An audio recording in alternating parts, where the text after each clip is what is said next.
게스트가 돼야 한다 맥밀런입니다.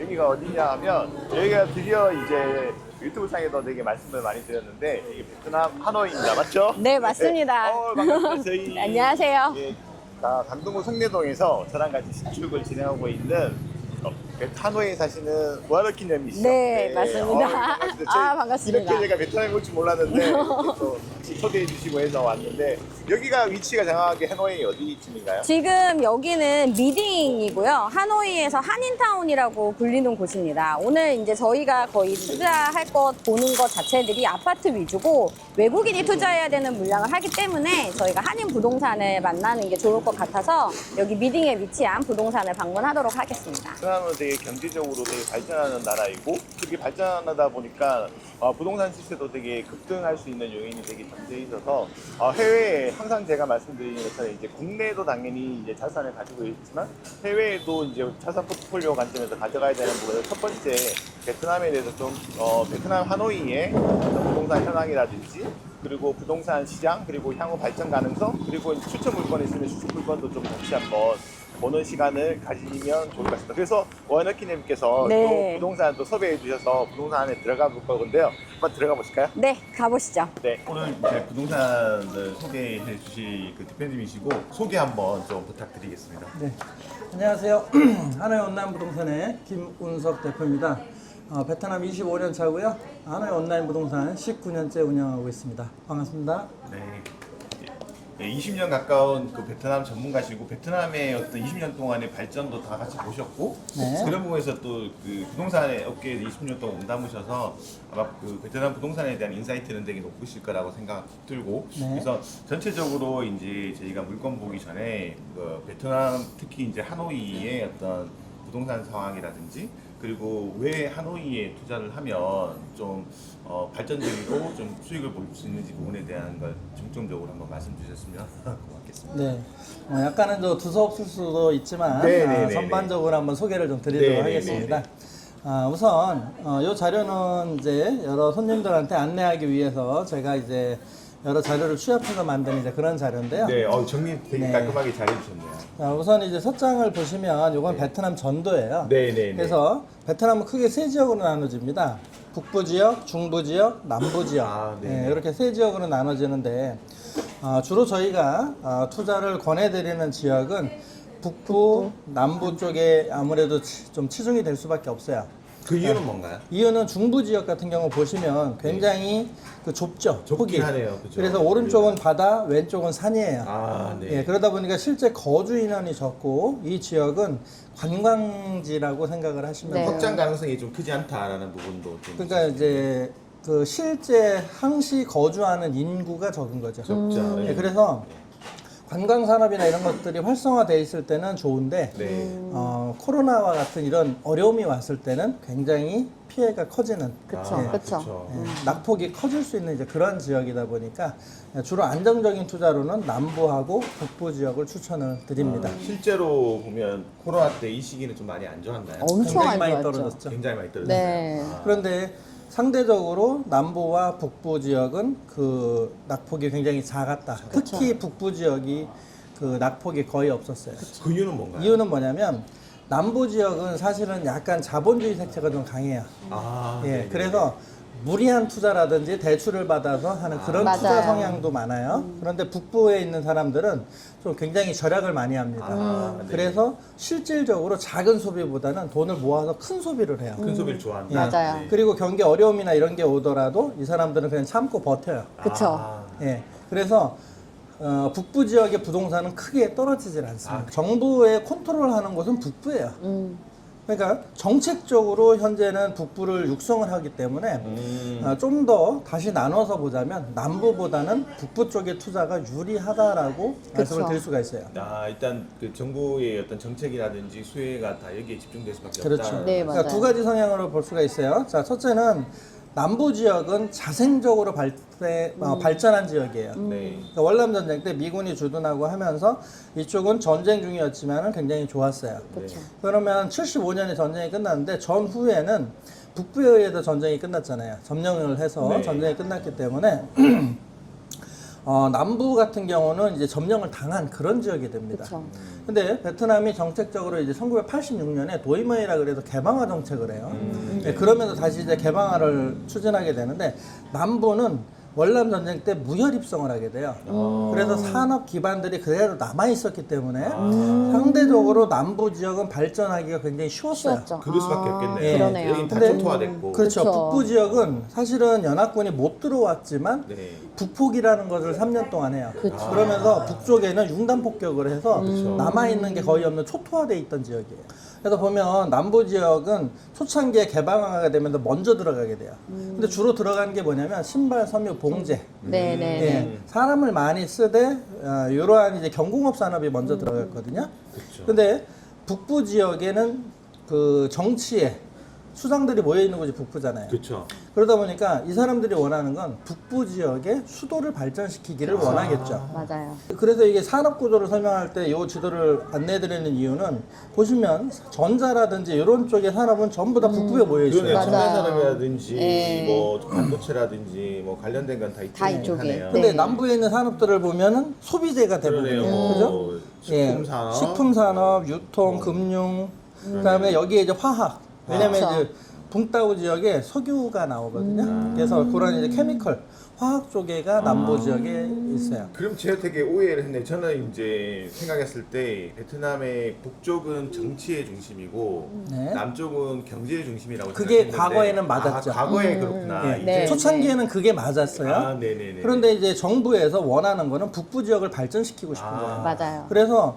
첨단 산업은 전부 다 북부에 유치를 해버립니다. 그러면 첨단 산업으로 가야죠. 그렇죠. 그래서 지금 바뀌는 거예요. 아, 그러니까 베트남이 발전을 하면 어떤 문제가 나오냐면 인건비가 오르게 됩니다. 그쵸. 그렇죠. 인건비가 올랐을 때 가장 직격탄을 맞는 게 바로 그렇죠. 예, 경공업이라든지 신발, 섬유, 그럼요. 봉제 이런 네. 산업들이에요. 네, 네. 그래서 장기적인 비전에서 남부는 약해질 수밖에 없고 그쵸. 앞으로 장기적인 발전 되어 가면서 북부 지역이 뜰 수밖에 없는 그런 구조를 그러면 가지고 있는 거죠. 결국에는 일단 정치의 중심인데 이제 경제의 중심까지 될 수 있다. 그렇죠. 그러면 이제 그쵸. 시너지가 있을 수 있는 거네요. 맞아요. 전통적으로는 남쪽이 좀 훨씬, 부자였고 그렇죠. 북쪽이 가난한 했었는데 건데 이제 이게 많이 바뀌고 있는 거죠. 아 그렇군요. 그러면 네. 진짜 하노이나 이렇게 이 중심지로 투자하는 게 맞겠네요. 그렇죠. 베트남의 초창기는 남부 투자가 맞았어요. 맞아요. 네. 그런데 지금 그리고 앞으로는 이제 북부 투자가 맞다.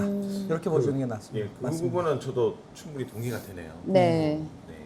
그래서 이제 이 지도를 보면서 과연 어디에 투자를 해야 될까? 네. 그 지역 선정에서는 북부 지역으로 투자를 하는 게 맞겠다라는 네. 이제 그런 것을 진짜 예, 알 수가 있어요. 간단하게 그 지도를 이렇게 설명 주시니까 네. 딱 그, 이해가 빠르죠. 네, 이해가 네. 딱 빠르게 들어오네요. 진짜. 실질적으로 지금 진출해 있는 기업들이기 때문에 네. 예, 이건 100% 검증이 다 가능한 그러니까요. 내용들이니까요. 오, 네네. 네. 그다음에 이제 두 번째 장을 보시면 이게 하노이 지도예요. 아 하노이의 예. 도시. 하노이가 네. 도시인데 하노이가 서울 면적의 5배 큽니다. 네.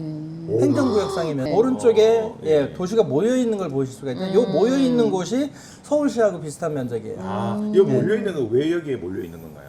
초창기부터 이제 이쪽에서 이쪽이. 발전이 된 거죠. 강이 있어서 그런 건가요 이쪽에? 당연히 강을 네, 끼고 모든 끼고. 것을 발달하게 돼 그렇죠. 있어요. 네. 네. 그리고 이제 보시면 강의 안쪽에만 집중적으로 네. 발전이 돼 있죠. 네. 원래 하노이라는 이름 자체가 뭐냐면 강하에 안내자를 쓰는 거예요. 하네. 이게 아, 베트남식 하네. 발음이 하노이거든요. 아. 이게 무슨 얘기냐면 강이 흐르면서 퇴적이 형성됐는데 그 안쪽에 형성된 비옥하니까. 도시다 해서 네. 하노이예요. 하네. 아 네네네. 네, 그래서 하노이가 이렇게 형성이 돼 있고요. 이 중에서 오른쪽 부분에 집중적으로 이제 발전되는 그쵸. 모습을 보실 수가 있어요. 네네네. 오른쪽에 이제 발전된 모습을 보면 이런 식으로 이게 이제 전철 계획도거든요. 아 네. 교통망이구나. 네. 네네. 요 하노이의 그 전철 계획도 하고 네. 그리고 도로 교통망하고 일치를 합니다 거의. 아 도로랑 보시면 그쵸. 네. 일치를 거의 하게 돼 있어요. 이쪽 모양과 이 모양이 거의 그러면 비슷하게 이거 나옵니다. 전철만 보더라도 이제 교통이라고 다 판단해도 된다는 그렇죠. 얘기네요. 그죠? 그쵸. 네. 아무래도 중심부 쪽이 복잡해질 네, 수밖에 없는 네, 거죠. 네. 자, 근데 하노이가 좀 변화를 보이고 있어요. 말하자면 이 복잡한 곳을 구도심이라고 해요. 네. 네. 근데 베트남이 발전하고 하노이가 발전하면서 도심부가 이전을 합니다. 네. 예, 새로이 이제 계획된 도시로 발전을 해요. 그래서 요 다음 지도를 보시면 자, 요 지도를 보시면 거기 한 번에 이제 소개가 돼 있는데 일반적으로 관광으로 오시면 가는 곳이 호안게임호수라는 곳이 있어요. 네, 네, 그곳이 네. 바로 저도 많이 여기 들어봤어요. 올드 시비드라고 해서 여기가 네, 구도심이에요. 구도심. 예, 그러니까 관광으로 오면 다 가는 곳이 이건데 이곳은 서울의 인사동 거리와 명동이나 비슷하다. 인사동. 그곳이 바로 이쪽 올드 시비드라고 네. 보시면 돼요. 문제는 도시가 발전을 하고 베트남이 발전하면서 이곳은 우후죽순으로 좀 정비가 제대로 안 돼 있어요. 그쵸. 아무래도 그리고 이제 길도. 예, 자동차보다 오토바이 타고 다녀야 맞는 네, 곳이에요. 맞아요, 네. 맞아요. 베트남이 이제 발전하다 보니까 무엇을 느끼느냐? 바로 좀 정비된 곳으로 이전할 필요성을 느끼는 거죠. 이곳에서 이제 이전을 해야 되는데 이 이전을 사실은 우리나라 대우의 김호중 회장님이 계획하셨나요? 예전에 하노이 시와 합자로 이 계획을 다 세워 놓으셨어요. 아. 그게 대우 사태도 나고 어려움이 있었지만 그 이후에 진행이 현재 되고 있습니다. 그쵸. 그래서 행정구역의 70%가 이쪽에 뉴시비드라고 해서 이쪽 지역으로 이전을 하고요. 30%는 SBD, 여기가 이제 서브예요. 그 밑에 두 번째 이제 형성되는 아, 곳인데 서브. 여기 한인타운 바로 옆이죠. 예, 지금 저희가 있는 게 그렇죠. 이쪽이요? 여기 네, 네, 맞아요. 저희가 있는 곳이 한인타운이라고 표시된 지역인데 네. 이쪽 옆쪽으로 또 아. 이전을 해요. 30% 정도가. 네, 네. 그래서 앞으로의 하노이는 중심부가 될 곳, 부중심부가 될 곳으로 이렇게 그 세 개의 가게 삼각체제가 되는 거네요. 그렇죠. 그죠? 그렇다고 해서 여기는 올체 뭐 없어지진 않아요. 옛날도 좋았으니까 그렇죠. 그럴 수밖에 없고 예, 여기는 새로운 어떤 부분 정치 경제적으로 이쪽으로 좀 그렇죠. 이렇게 중심지가 예, 줄어 올라가고 중심 사업 지역이니까요. 얘는 여기가 너무 치중돼 있으니까 여기에 이제 보조적으로 예, 또 맞습니다. 하나 온다. 말하자면 모든 그 기관 중에서 이제 상위 그룹은 이쪽으로 가요. 네. 근데 그거보다 조금 아래 기관들은 이쪽으로 이제 오는 거죠. 분산이 되는 거죠. 그러면 투자는 여기 위주로 하는 게 맞나요? 맞습니다. 예, 여유가 된다 그러면 당연히 좋은 데로 가시는 게 네, 맞고요. 네. 그 다음에 또 하나는 베트남도 팽창을 해요. 그렇기 때문에 하노이시도 팽창을 하죠. 네. 그래서 중심부에만 들어갈 수 있는 건 아니고 하노이가 이렇게 주변에 위성 도시들을 계속 만들고 있어요. 그래서 개발이 계속 이루어지면서 이렇게 하노이시가 팽창을 하는 겁니다. 그래서 보면 면적들을 보면 굉장히 크게 개발들이 되고 있죠. 보면은 280헥타, 89헥타, 385헥타, 420헥타, 이건 12헥타지만 385, 272 대단지의 신도시들이 만들어지는 겁니다. 느낌이 그 서울 개발하는 거랑 비슷하네요. 근데 우리나라 서울은 사실은 서울이다 그러면 1시간 거리 내에서는 다 활성화가 돼 개발됐죠. 맞아요, 있잖아요. 맞아요. 근데 하노이 같은 경우 그게 좁았던 거죠. 완전 네. 집약돼서 밀집으로 그렇죠. 그게 네. 지금 많이 이제 커져가는 겁니다. 아, 그럴 수밖에 네. 없겠네요. 인구도 많아지고 그렇죠. 모이니까. 인구는 한국의 2배예요. 베트남 같은 경우 이제 1억 명이 1억 넘습니다. 명. 그래서 지금 베트남이 싸다 이렇게만 생각하시는데 제가 볼 때는 향후에는 베트남의 중심부 지역은 한국보다 더 비싸질 수 있어요. 저는 그렇게 있을 것 같아요. 생각합니다. 네. 네, 네. 왜냐면 한국은 5천만 원 좀 줄고 있잖아요. 그렇죠. 근데 여기는 1억 명이 넘는 인구인데 시골로 가면 저렴해요. 근데 도시의 중심부 쪽에 몰렸다고 생각해 보세요. 한국보다 수요가 2배 이상 나올 수 있는 그쵸. 곳이에요. 그래서 여기 주택 보급률도 지금 엄청 낮은 걸로 아직 낮아요. 있어 알고 네. 있어요. 네. 그러면 뭐 진짜 말씀하신 것처럼 내 자금 여력에 따라서 자금이 좀 당연히 이제 메인으로 가는데 그렇죠. 안 가도 이렇게 배우나 이런데 그렇죠. 하더라도 서울의 해도 입장에서는 가능성은 핵심지니까 굉장히, 뭐 진짜 가능성이 말씀처럼 그런 부분에서 선제적으로 들어가면 시간만 네. 있으면 르밀라님이 딱 추구하시는 핵심지 네. 투자에 네, 딱 맞는